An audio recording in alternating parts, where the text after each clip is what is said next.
Video ini direkam pada tanggal 18 Juli 2023. Video ini tentang menghitung kisaran harga wajarnya saham PANS. Menghitungnya menggunakan proyeksi dividen 2024. Di luar saham PANS ini, saya sudah bikin bocoran saham-saham yang layak invest. Kenapa statusnya layak invest? Karena memenuhi 3 kriteria penting. Fundamentalnya mewah, valuasinya murah, dan prospeknya cerah. Kalau Anda lagi buru-buru banget ya, Anda bisa ambil sekarang juga nih 3 saham layak investnya. Link aksesnya saya taruh di deskripsi. Tapi kalau lagi lowong, lagi ada waktu, ya ambilnya nanti aja. Selesai nonton video ngitung valuasinya saham PANS ini. Kita langsung ke Excel. Tadi saya bilang saya ngitung valuasi suatu saham berdasarkan proyeksi dividen. Nah, saya mau jelasin dulu sebentar dividen itu apa. Dividen itu jadi kan si PANS ini perusahaan sekuritas ya, bisnis gitu ya, nyari untung. Nah, pas dapat untung dibagiin gak nih keuntungannya ke para investornya, ke para pemegang sahamnya, ke para holder sahamnya, atau cuman dikekep sendirian, masuk kas perusahaan sendirian, investornya cuman dikasih laporan keuangan doang gitu ya. Oke, contoh di 2019 per lembar sahamnya PANS ya, itu nilainya Rp177. Dari Rp177 nih keuntungannya, Rp177 per lembar sahamnya, dibagi ke investor 100. Nah, 100 itu 56%-nya dari 177. 56% disebutnya DPR. Jadi ngomongin dividen, simpelnya ngomongin DPR. Kita lanjut ya. 2019 DPR-nya 56%, 2020 DPR-nya 86%, 2021 DPR-nya 71%, 2022 DPR-nya 72%. Saya harap nih sampai sini Anda udah paham nih apa itu dividen dan apa itu DPR ya. Sekarang untuk kita bisa dapat kisaran harga murah, wajar, dan mahal si PANS ini, kita butuh ngerjain 2 PR. 1, proyeksi laba. Yang kedua, proyeksi DPR. Nah, apa itu dan bagaimana proyeksi keduanya? Kita akan kerjakan. Cuman sebelum kita mulai ngitung harga wajarnya saham PANS ini, mumpung Anda masih nonton, saya percaya dan saya minta tolong ke Anda untuk tekan tombol like dan tulis PANS di komen. Makin banyak yang like dan makin banyak yang tulis komen, makin membuat video ini nanti makin paling atas di YouTube. Dan untuk hal itu saya terima kasih sekali ke Anda jika Anda mau melakukannya. By the way, channel ini nggak ada AdSense-nya. Oke, mari kita kerjakan PR pertama. Proyeksi laba. Q1 2023 ya, ini kuartal 1 2023 ya, ini laba Q1 2023 33,2 M. Laba Q4 2023 berapa persen perubahannya? Itu PR-nya. Dan untuk mengerjakan ini kita bisa lihat tengok data 4 tahun terakhir. Dari 2019 sampai 2022. Di 2019 Q1 ke Q4 itu naik 16%. Q1 ke Q4 naik 16%. 2020 ya, Q1 ke Q4 naik 138%. 2021 tadi 2021 Q1 ke Q4 naik 362%. 2022 Q1 ke Q4 naik 297%. Nah, di 2023 nih, saat ini kan lagi ada di Q1 nih. Sekarang kan videonya 18 Juli. Lagi masih ada di Q1. Nah, ke Q4-nya tuh naik berapa persen? Nah, itu PR-nya. Ya. Di sini akan saya tulis 297. Nah, pertanyaannya Anda mungkin, itu Min dari mana 297? Tenang aja, ini nggak ngasal lah gitu ya. Untuk detailnya banget, untuk lebih presisinya, untuk lebih tepatnya Anda harus buka prospektus, buka nyari-nyari tahu PANS, buka websitenya, survei lapangan segala macam gitu ya. Pokoknya lebih detail. Tapi untuk video ini saya nggak nyampe ke situ. Saya akan menggunakan data yang ada, yaitu 4 tahun terakhir, dan menggunakan logika dan digabung dengan prospek saya gitu ya. prospek si PANS di mata saya gitu. Gini, dari 4 tahun terakhir ini yang paling besar itu kan 362% ya, yaitu di tahun 2021. Q1 ke Q4-nya naik 362%. Jadi nulis 362% apalagi di atas 362% menurut saya terlalu optimis. Jadi saya nggak akan pakai 362% ke atas ataupun sekedar 362% saya nggak pakai. Ya, itu satu. Saya juga nggak akan pakai 16%. Kenapa? Itu terlalu pesimis menurut saya. Jadi 16% saya nggak akan pakai, 362% nggak akan saya pakai, 362% ke atas juga saya nggak akan pakai. Saya akan pakainya 297. Kenapa? Gini, ini kan pandemi ya. Ini kan perusahaan sekuritas kan dapat untung dari orang kalau trading kan, ya trading jual beli gitu ya. Di 2020 pandemi nih, ya. Di 2021 orang mulai banyak kan gara-gara WFH, gara-gara pecat, orang jadi mulai banyak tuh nengok-nengok trading gitu ya. Nengok-nengok dunia investasi saham banyak. Sehingga wajar di 2021 dia malah meningkat pesat. Di mana perusahaan-perusahaan lain lagi merangkak bangun, ya, PANS ini dapat anugerah dari adanya Covid ya. Jadi dia wajar 362%. Buktinya di 2022, setahun setelah puncak-puncaknya orang mulai berlari-larian dan mencari dapat duit, 2022 Q1 ke Q4-nya cuman 297%. Oke. Dan laba Q1 2023 yang turun 47% dibandingin tahun lalu. Make sense. Kenapa? Karena Q1 ke belakang ini nih, Q1 ini yang terjadi ke belakang itu lagi suku bunga tinggi ya, suku bunga tinggi, orang pada cabut dananya, maksudnya orang-orang tuh maksudnya orang luar gitu ya, pada cabut dananya karena suku bunga tinggi ya, dia mendingan masukin dananya di bank tempat dia gitu ya. The Fed naikin bunga segala macam, suku bunga tinggi. Jadi orang pada cabut, transaksi di IHSG rendah.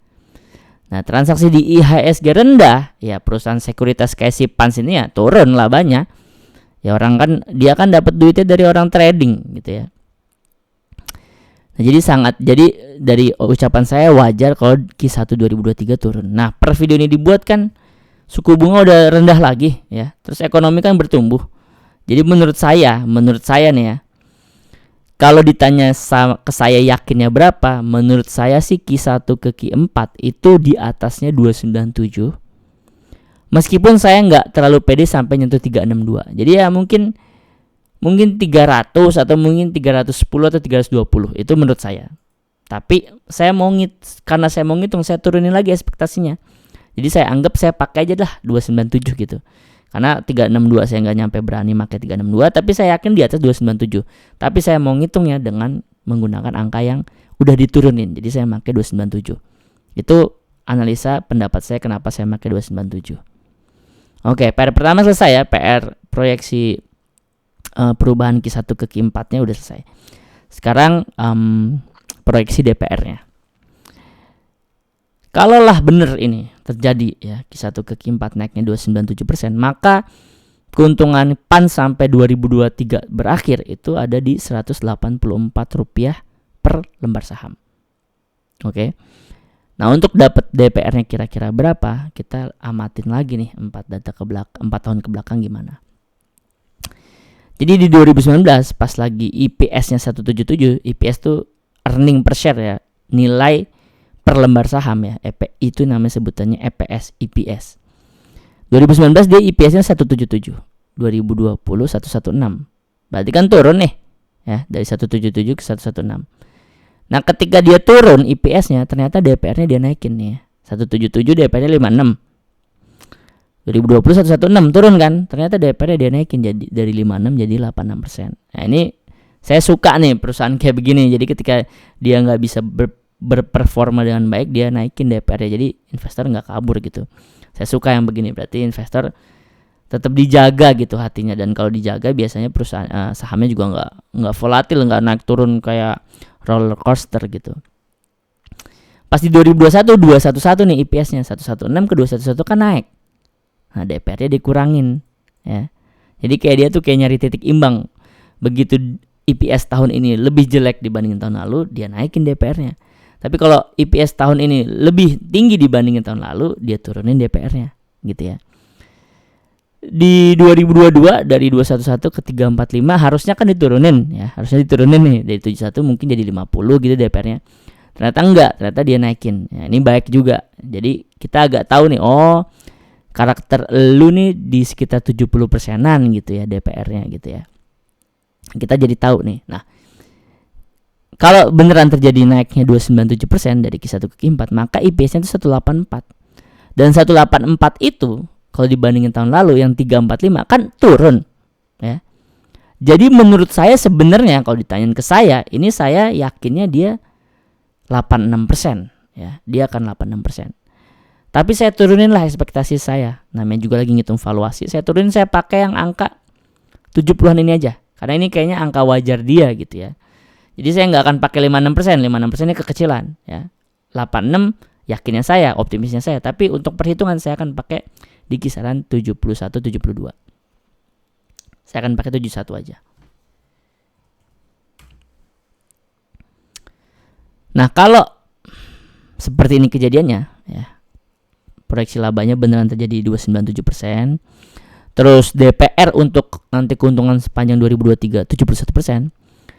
Maka harga murahnya PANS itu ada di 1.300 ya. Atau di harga PANS sekarang 1.745 tuh udah kelewat 25% dari harga murahnya.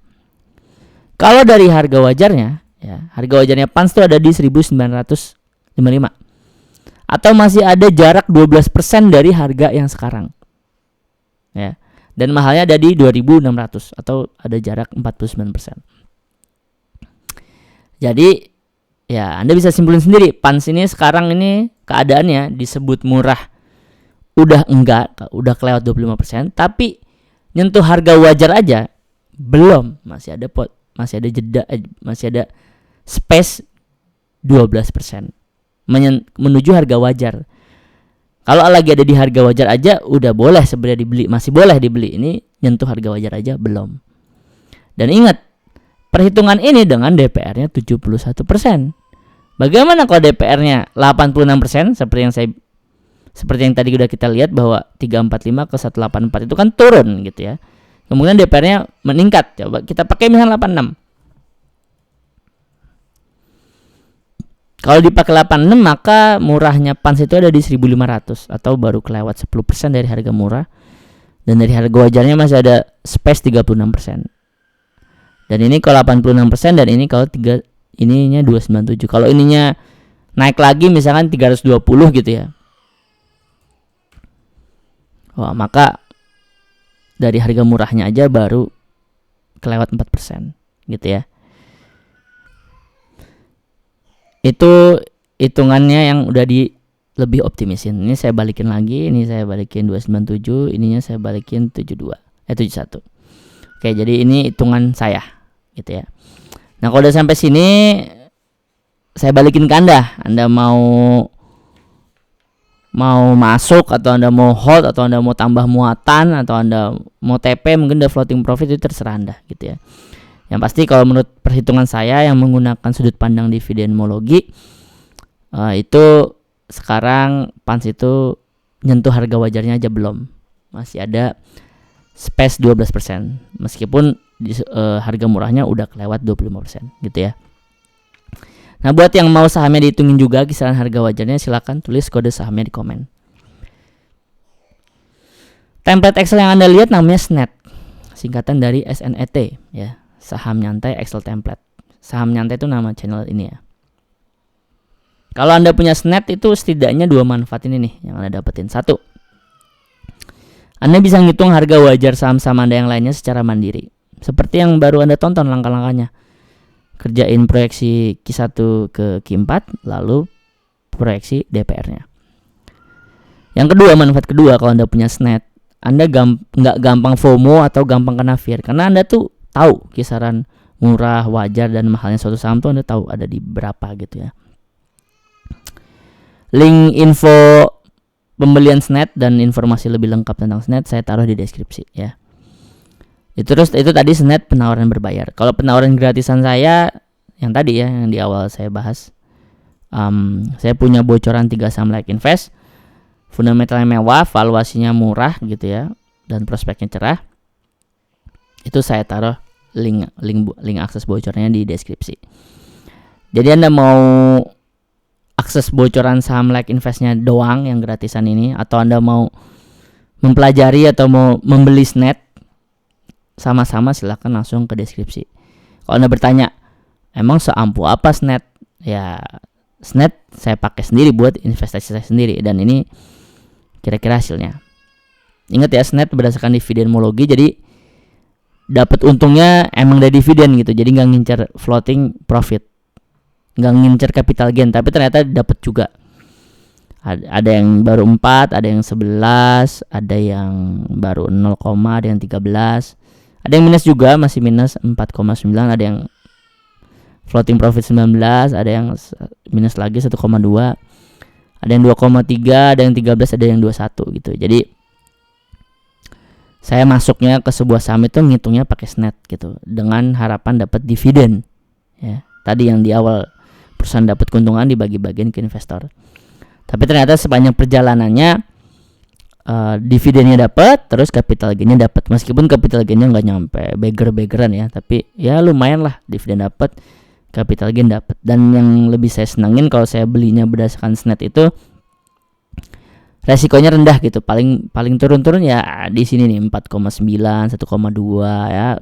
78% minus 78% tuh udah lumayan jarang gitulah. Atau kalaupun sampai segitu cepat balik lagi gitu. Dan ternyata kapan saya mau TP, kalau kira-kira udah cocok juga bisa di TP gitu. Jadi itu tadi kelebihan SNET.